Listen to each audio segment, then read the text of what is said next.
සුබ දවසක් වේවා.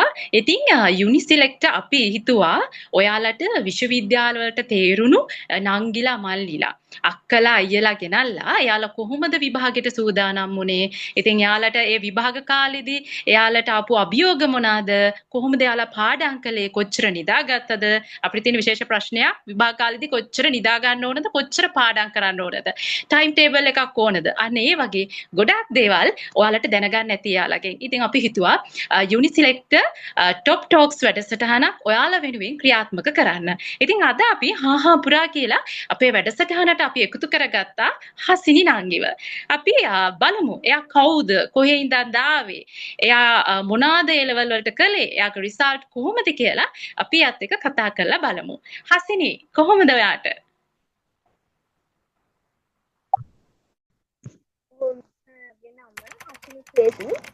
මම රත්න දිස්ත්‍රික්කයේ ඉන්නේ.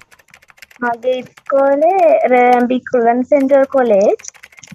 මට දැනට වයස 20යි. මම 2024 තමයි එන්රෝල් කරේ. මම පස්සේ ආර්ට්ස් ස්ට්‍රීම් එක.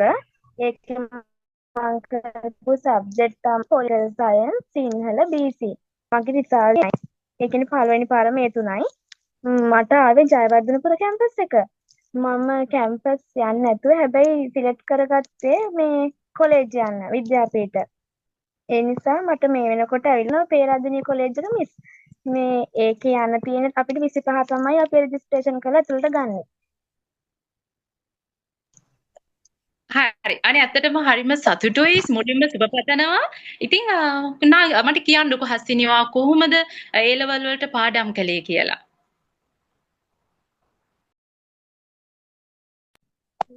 මිස් මම ඒ ලෙවල් මුලදී මම ක්ලාස් ගියා. ඉස්කෝලේ පළවෙනි එක හැමම ගියා. දෙවෙනි එකේ මම භාගයයි ගියේ. මොකද අර ක්‍රීඩා ස්පෝර්ට්ස් එහෙම තිබ්බ නිසා ඉස්කෝලේ එකත් මට පාඩම් බැරෙනවා. ඒ නිසා මම ගොඩක්ම ක්ලාස් වලට ගියා. ඔන්ලයින් ක්ලාසස් ඇත්තටම ගියේ නෑ. මම ෆිසිකල් ක්ලාස් වල තමයි ගියේ. ක්ලාස් 3ම ගියේ. එකම ආයතනයේ තමයි ගියේ. වැඩිදුර ගියේ නෑ. කරේ.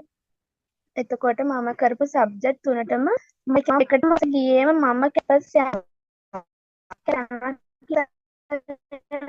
මම ටේබල් එක ඉස්සරහ බිත්තියේ මම සාමාර්ථ 3ක් ගන්නවා කියලා හැම වෙලේම ගහගෙනමයි තිබ්බේ. මේ මම සාමාර්ථ 3 ගන්නවා කියලා තමයි මුල පිටලා තිබ්බේ. ඒ තමයි මම ක්ලාස් එකට සම්බන්ධ වුණේ. මම පාඩම් කරපු විදිහ ගත්තොත් මිස් මේ මම සබ්ජෙක්ට් තුනටම කාලේ ගානට මැනේජ් කරගත්තා. ඒ කියන්නේ විෂයන් තුනටම කොහොමද මේ දවස බෙදාගන්නේ. ඒ කියන්නේ එදා ගන්නන පාඩම සබ්ජෙක්ට් තුනේම එදාම පාඩම් කරා.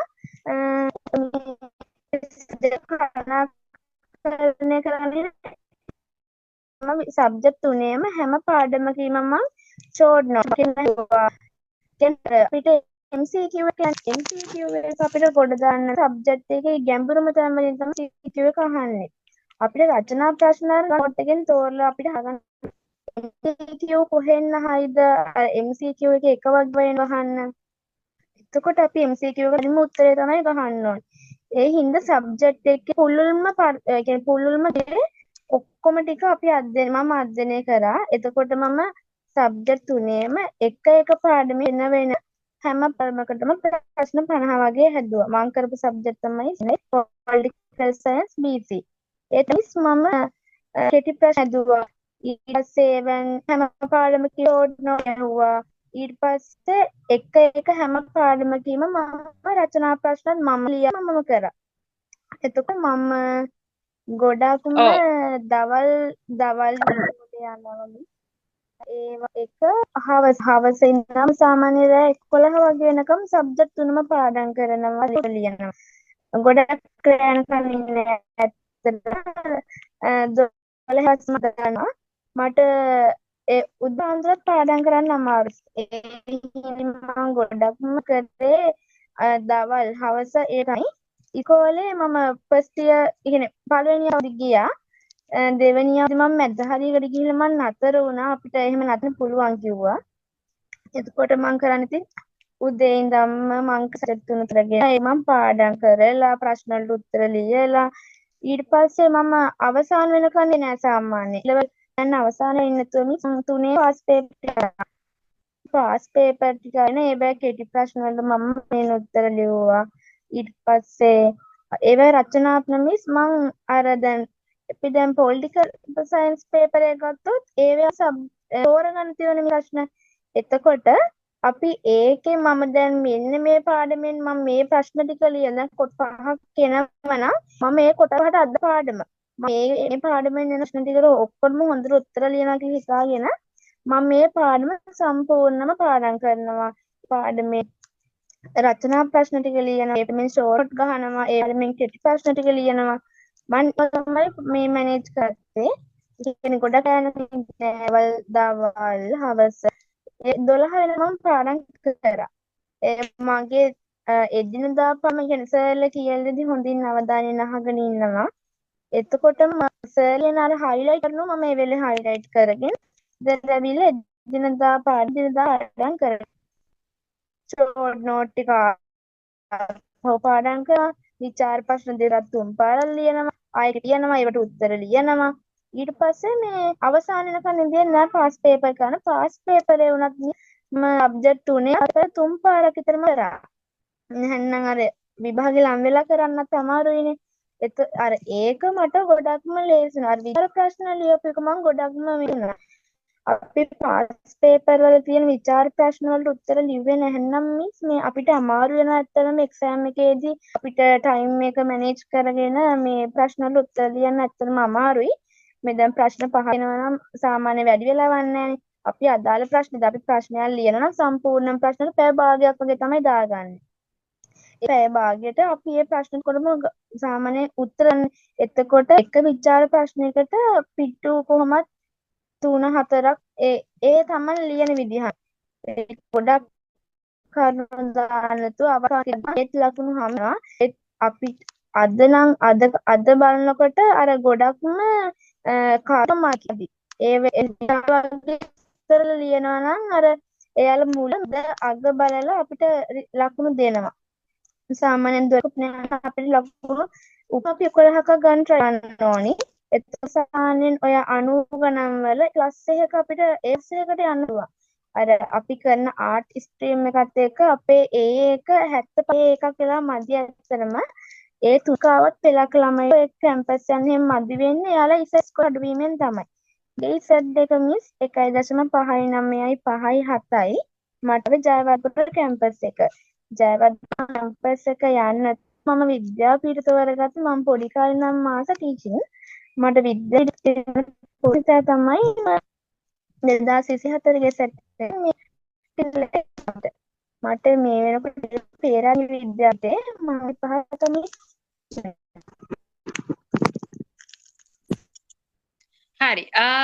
දැන් අපේ නංගිලා මල්ලිලාට තියෙන ප්‍රශ්නයක් තමයි අසිනි කිව්වා මේ මම ගොඩාක් රැ වෙනකම් පාඩම් කරෙත් නෑ මට මහපාන්දර වෙනකම් මහපාන්දර නැගිලා පාඩම් කරන්නත් බෑ. එතකොට තමන් පාඩම් කරන්න ඕනේ තමන්ට ඔබින ටයිම් එකේදී. ඒක හොඳට ඔළුවට ගන්න. ඒ වගේම තමයි තවත් හසිනිගෙන් ගන්න තියෙන වැදගත් කරුණක් තමයි සියලු පාඩම් වලට එයා ෂෝට් නෝට් හැදුවලු. ඒ වගේම තමයි හැම පාඩමෙන් පාඩමට MCQ 50ක් විතර හැදුවලු. ඉතින් හිතන්න එතකොට ඒ පාඩම සම්පූර්ණයෙන් යාට කවර් වෙලා ඉවරයි. සහ එයා විචාර ප්‍රශ්න 3 පාරක් විතර ලිව්වලු. ඉතින් බලන්න සහ එයාගෙන් විශේෂයෙන්ම කියපු දෙයක් තමයි 75ක් අරගෙන බෑ මිස්. මොකද සමහර අයට ඒකක් තිබ්බත් කැම්පස් යන්න බැරි.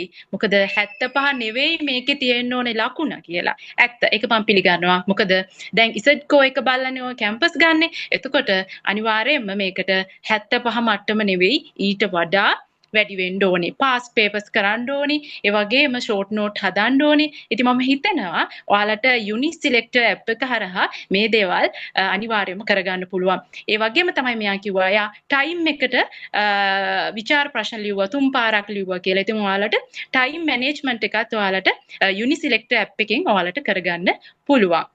මම හසිනිගෙන් අහන ඊළඟ ප්‍රශ්නේ තමයි දැන් ඔයාලට අවුරුදු දෙකක් ඉස්කෝලේ යන්න තියෙනවා. හැබැයි අවුරුද්දක් ආවට කමක් නැහැ කිව්වලු ඊළඟ අවුරුද්දේ ආවෙ නැතුවට කමක් නැහැ කිව්වලු. ඔන්න අවුරුද්දක් ගියා. මට කියන්න ඔයා මේ A level අවුරුදු දෙක ඇතුලේ බාහිර ක්‍රියාකාරකම් කළාද? ඒ කියන්නේ ස්පෝර්ට් කරාද? ඒ වගේම වෙන මොන හරි සමහර අය එක්කෝ එක වැඩසටහන් වලට යනවා, එක සමිති යනවා, සමහර අය ජොබ් කරනවා. ඔයා මොනවාද කරපු බාහිර දේවල්? ඔයා කොහොමද ඒ වැඩත් එක්ක පාඩම් වැඩ මැනේජ් කරගත්තේ? ඔයා කළාද? කොහොමද ඔයා බාහිර ක්‍රියාකාරකම් කළාද?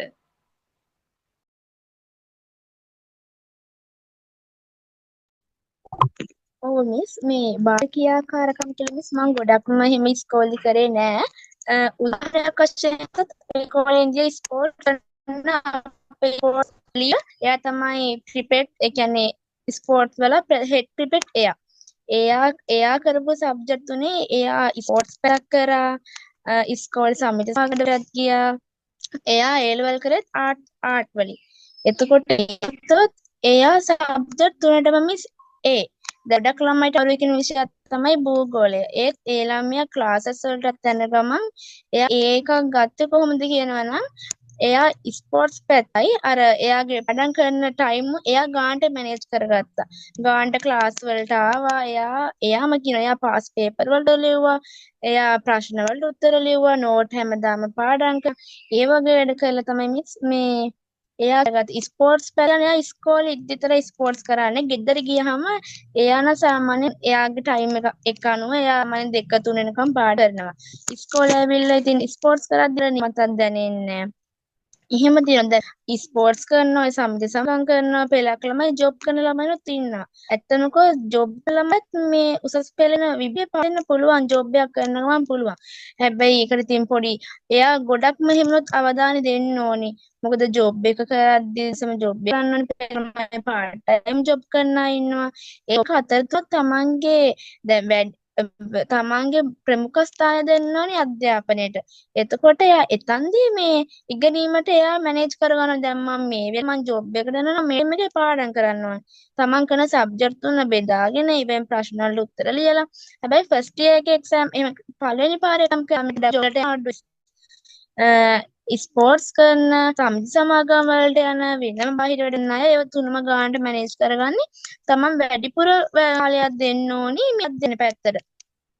ඒ කියන්නේ තමන්ගේ කරන සබ්ජෙක්ට් වලට වැඩි කාලයක් දීලා ඒවා ඉස්කෝලේ ටයිම් එකේ කරගන්න පුළුවන් එක්කොත් ඒවා හවස එහෙම ටයිම් තියෙනවා.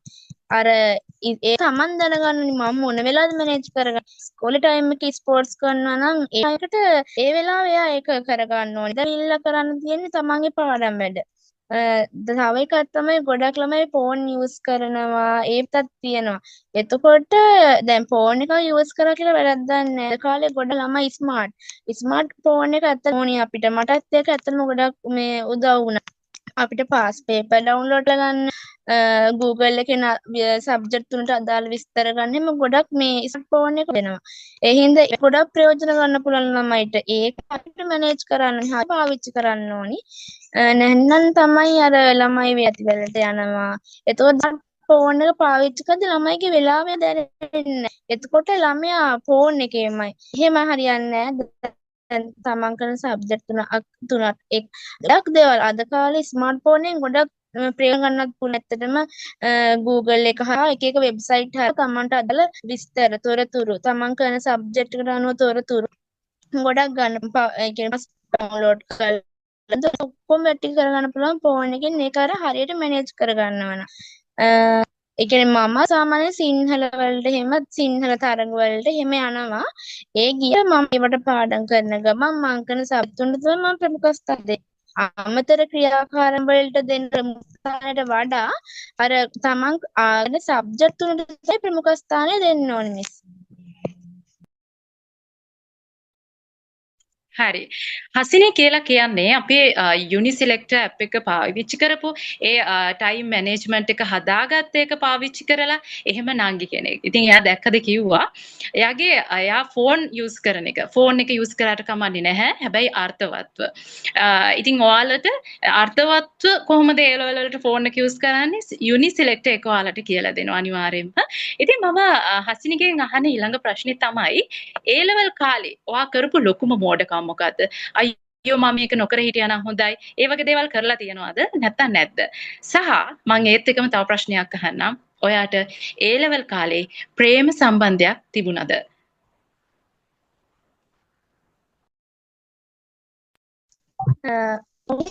මම ඒ කාලේ ඇත්තටම එහෙම ගොඩක් අනේ මේක කරා නම් අපරාධ මේ වගේ වැඩ කරේ නෑ. ඇත්තටම අපේ ගෙදර අපේ අක්කත් කැම්ප් එකේ මට ෆෝන් එක තිබ්බා. ඒ ලෙවල් ෆෝන් එකක් තිබ්බා. ඒ ෆෝන් එක පාවිච්චි කරේ මං ගෙදර අම්මගේ අත්තගේ අක්කගේ තමයි. මට WhatsApp එකේවත් ගොඩක් යාළුවෝ නෑ. ඒවත් කලාගේ යටතේ තමයි මගේ නම් තිබ්බේ. ඒ නිසා ඉතින් මම නෑ මම පුතේවත් ෆෝන් පාවිච්චි කරත් වැඩිය මට මේ ගන්න බෑ. මම ඇත්තට මේ ෆෝන් එක පාවිච්චි කරේ මගේ උවමනා දේවල් වලට විතරයි. මට ප්‍රේම සම්බන්ධයක් කියන්නේ ඇත්තටම මිස් මට එයා එකක් තිබ්බා 12 වසරේදී එකක් තිබ්බා. ඒක මාස 3 තිබ්බේ. තුනෙන් මට තේරුණා කියන්නේ ගොඩක් ළමයි දැන් ඉන්නවා මේ එම ක්ලාස් එක ප්‍රේම සම්බන්ධ තියෙනවා. එතකොට මේ එයාලට අද බලනකොට ඒ කියන්නේ දෙන්නම එකතු වෙලා මහන්සි වෙලා පාඩම් කරලා තමා දගව තියෙන තොරතුරු කිනාරදී දේම කරගන්න අයත් තියෙනවා. ඉතින් මේ එෆයා තිබ්බ කියලා ඒක පුතේ ප්‍රශ්නයක් නෙමෙයි මිස්. ගොඩක්ම එෆයා එක සියමන් තමන්ගේ අපේ කටයුතු කරගෙන යුනිවර්සිටි යනවා කොලේජ් යනවා. මට එකක් තිබ්බ ඒක මාස 3න් කොහොම හරි ඒක මම නතර කරා. ඒ කියන්නේ තේරුණා මට එෆයා එක මට මේක එක්සෑම් එක ගොඩ දාගන්න අමාරුයි කියලා. ඒක ඉතින් හම්බෙනා තමයි ඉතින් අර වෙලාවෙත් මැච් කර කෝල් කර ඉතින් ඇත්තට කොට අපිට ඇත්තටම වැඩි කාලයක් යොමුන්නේ. එතකොට එහෙම වෙනකොට ඒක ක්ලාසස් ගිහිල්ලා අපිට එයාලත් එක්ක කතා කරද්දී ටයිම් එක යන අපි ඒක දැරීම සම්බන්ධයක් තියෙනවා අංගිල මාලිලා ඔයාලා නවත්තන්න එපා. ඒක ඔයාලා ඔයාලට හැබැයි පුළුවන් වෙනවනේ එදම කොහොමද මැනේජ් කරගන්නේ කියලා. ඒ සාමාන්‍යයෙන් දෙන කාලෙනුව ඔයාලා පාඩම් කරන කාලේ තව ටික වැඩි කරන්න ඕනේ. ඔයා පාඩම් කරලා ඉවරලා අයට කතා කරන්න එහෙම කරගන්නත් පුළුවන්. ඒක ගොඩම එහෙම ඩිස්ටර්බ් වෙන්නේ නැහැ. නැත්නම් ගොඩක් ප්‍රේම සම්බන්ධ තිබාය තමයි යාලා යුනිවර්සිටි වල ඉන්නවා.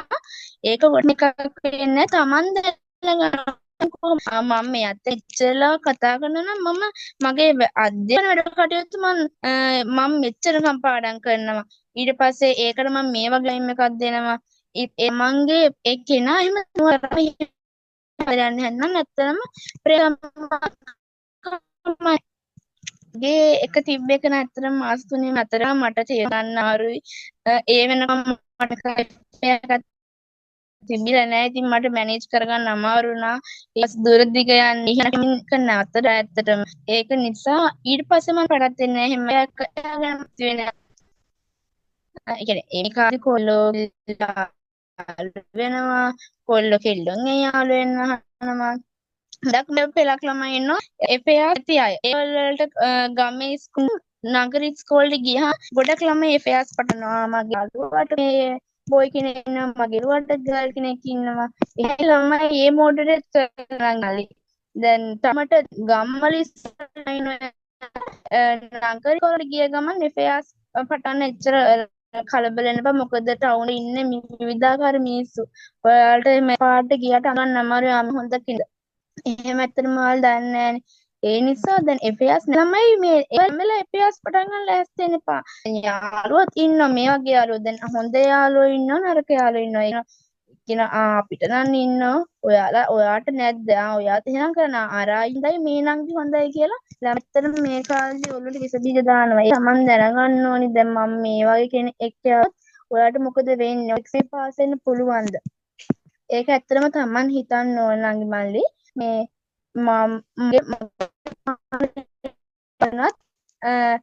කෙනෙක් අදුකාරය එහෙම කෙනෙක් එක මම පටන් දෙන්නේ නෑ. ඒකත් මට අමාරු නිසා තමයි මම අතර කරේ. මගේ ප්‍රයයක නොතිබිච්ච කියලා මම හිතනවා. එයාගේ වැඩි දාන්න පුළුවන් උනේ.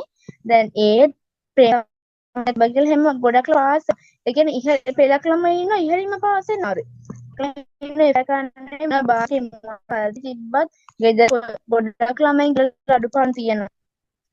එහෙම අඩුපාඩුකම් මාස්සේ පෙළක් අපිටත් වඩා හොඳ විභාග පානවා. ඒ කියන්නේ A+ ඒ කියන්නේ හොඳටම දාන ළමයි ඉන්නවා. කියන්නේ මොන දේ තිබ්බත් අඩුපාඩුකම් තිබ්බත් FAR තිබ්බත් FAR පැත්තෙන් ගොඩක් ළමයිට එනවා.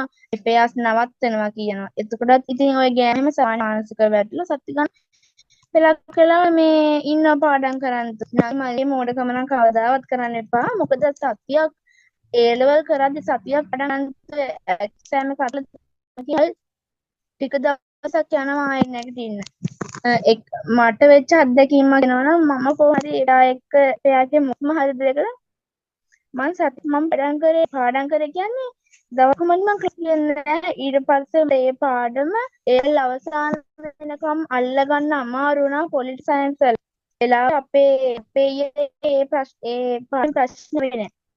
මට ඒක ප්‍රශ්නයක් පුළුවන් ඒත් විචාර ලියන්න මට පොඩ්ඩක් අමාරු වුණා. මොකද ඒ සර් කියලාදී පාඩම එදා පාඩමට ජොයින් වෙන්න බැරි වුණා. ඒකත් FAI එකේ මොකක් හරි එකකට තමයි. ඒ හින්දා ඔය රණ්ඩු කහල තියදී ඒවට මේ අය කරලා සත්වි ගණන් පන්ති යන්න නැතුව පාඩම් ගියොත් ඇත්තටම සාහනේ අමාරුයි. ඒ හින්දා FAIs තියෙන අය ඒක කන්ටිනියු කරගන්න හොඳට තමන් දැනන්න ඕනි. කොච්චර කාලයක් පාඩම් කරනවට කොච්චර යොදවනවද කියලා. එහෙට මේජ් කරගත්තොත් ඒක ඇත්තටම අවස්ථා තියෙනවා. ඒ කියන්නේ තමයි වයසේ අය ඉන්නවා නම් අපේම ඉන්න යාළුවෙක් ඒ දෙන්න මද ඒකයි දෙන්නම ඉන්නවා. ඒ දෙන්න ක්ලාස් එකයි තින් මේ කරනවා එහෙම ඉන්න. ඒ තේරුම් ගත්ත මෙහෙන් ගියොත් අපි මේ දේ කරොත් අපිට මේ තැනට යන්න පුළුවන්. ඇත්තටම ඒ ලෙවල් හම්බෙන යාළුවෝ ගොඩක් තැන්වල ලෙවල් ඉන්නම ඇත්තම හම්බෙන්නේ නෑ මල්ලි. මේ ඒක ඒ කියන්නේ එයාලා අවස්ථා පෙළක් කියලා වෙනස් වෙනවා. ගොඩක් පෙළක් කියනවා තමන්ම අමාරුවේ දානවා. පෙළක් වල ඉන්න නෑ මේක කරන්න එපා හලෝ. මෙහෙම වුණොත් මෙහෙම වෙයි. ඒක හොඳ යාළුවෝ තියෙන අරක යාළුවෝ. තමන් දැනගන්න තියෙන ආශ්‍රය කරන යාළුවෝ කවුද? මට ඒ ලෙවල් වලදී මට නම් මිස් නෑ ඉන්නේ. ඒ දෙන්නටත් මේ කල් තිබ්බේ අපි ක්ලාස් වල ඔය ඉන්ටර්නට් අපි ගොඩක් යාළුවොත් එක්ක පේපර් ෂෙයාර් කරගත්තා. අපි නොදන්න දේවල් එයාලට කියන්නේ ලෙවල් අපි යාළුවගෙන් අහගත්තා. ඒ වගේම තමයි අපි ගන්න විතර ප්‍රශ්න උත්තර අපි ඒ ප්‍රීටම ගිහලා සර්ලට පෙන්නනවා. එතකොට සර් අපිට උවමනාවෙන් අල්ලලා දෙනවා. එන්නේ එහෙමයි මිස් ගොඩක් මම නම් කරේ FARs කියලා මට එල්වැල් වෙනකන් තිබ්බේ නෑ. ගොඩම ඒකට ගෙදර මේ උනා ගෙදරින් ගොම මේ මම හොයලා බලනවා. මේ අම්මලා තාත්තලාගේ හැමෝම ආසයිනේ. මංගේ දුව පුතා යුනිසන් නිසා අපිටතර එකක් තිබ්බා. ඒ වගේ FAI කරගෙන තිබ්බේ අක්කලාදී අක්කලාට දවසල FARs තිබ්බේ නැති හින්දා ඒ FARs පැත්ත ගැන අපේ ගෙට එහෙම කිව්වා. ඒසයි ඉතින් FARs මගේ මුකුත් තිබ්බේ නැති නිසා අද මම මේ වගේ කියනවා මට සතුයි. දැන් මම මේ 25 තමයි යන්නේ කොලෙජ් එකට. තුනේ වුණාම මම ගවර්න්මන්ට් ටීචින් විදිහට පත් වෙනවා මිස්. ඉතර දෙයක් කරගන්න මට අපේ අක්කා විශේෂයෙන්ම අම්මා පස්සේ ගියා. ක්ලාස් වල ගුරු සහකාරලා බලනවා. එයා ලකුණක් ගෙදරම අපි දැනුවත් කරනවා. ඒ නිසා මේ වගේ තැනක ඉන්නවා මට සතුටුයි ගෙදර ආය නිසාම. එපෙයාස් බඩ කන්නේ ඒවත් ගන්න කරගන්න අය ඉන්නවා. ඒක කරගන්න ගමනක් තියෙනවා. ආර්ට් වලින් යුනිවර්සිටි යන්න ගොඩ chance තියෙනවා. කොලෙජස් ගත් කොලෙජ් වලට 18ක් යනවාද එහාටම ළමයි වටා තුන වගේ ගන්නවා ඒ ඩිස්ට්‍රික්ට් යනුව නැහන 1.3ක් ඉදම්මොත් තමයි යන්න පුළුවන් ඒ යුනිවර්සිටි එකට එනවා. පහේ ඒ මිනිකුණක් කමන්නේ පහේ ආර්ට් ළමයිට යුනිවර්සිටි යන්න පුළුවන්. මැනේ අරගෙන පාඩම් තමන්ගේ එඩියුකේෂන් පැත්තට බලුනොත් සාර්ථක නොක යන්න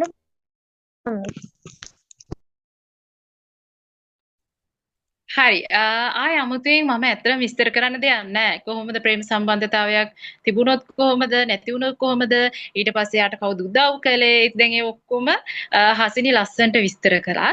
ඉතින් මට ඔයාලට කියන්න තියෙන්නේ හසිනිගේ එක පුංචි දෙයක් අවසානයේ කිව්වා. ඒ තමයි එයාගේ අම්මා තාත්තයි හැම අම්මා කෙනෙකුයි තාත්තකෙනුයි කැමතිලු ළමයා කැම්පස් යනවා දකින්න. ළමයා හොඳ තැනක ඉන්නවා දකින්න. ඒක ඇත්ත. ඉතින් ඒ නිසා හසිනි අනිත් හැම දෙයක්ම දෙවිනියාට දාලා ඒක හිතලා වැඩ කරා කියලා කියනවා. ඉතින් යාගේ අක්කා අම්මා තාත්තා එයාට ගොඩක් උදව් කළා. යාලට ගොඩක් ස්තුතියි කියලා තමයි හසිනි අවසානෙට කිව්වේ.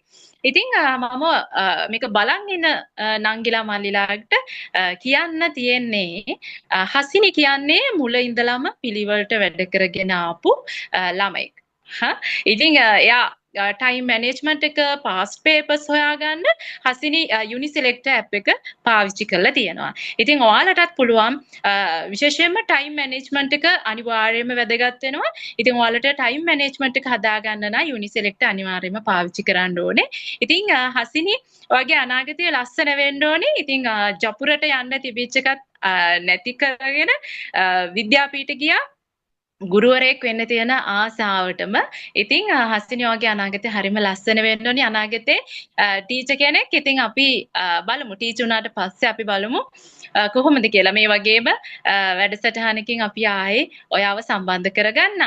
ඉතින් අදට යුනිසෙලෙක්ට් টොප් ටොක්ස් අපි අවසන් කරනවා. ඉතින් හස්තිනි ඔයාට ගොඩාක් ස්තුතියි මේක බලන් හිටපු නංගිලා මල්ලිලා ඉන්නවනම් ඔයාලටත් ඔයාලා හොඳට එක්සෑම් කරගන්න. ඔයාලටත් අවස්ථාව තියෙනවා අපිත් එක්ක එකතු වෙලා මේ වගේ කතා බහකට රැඳෙන්න. ඉතින් හැමෝටම ස්තුතියි.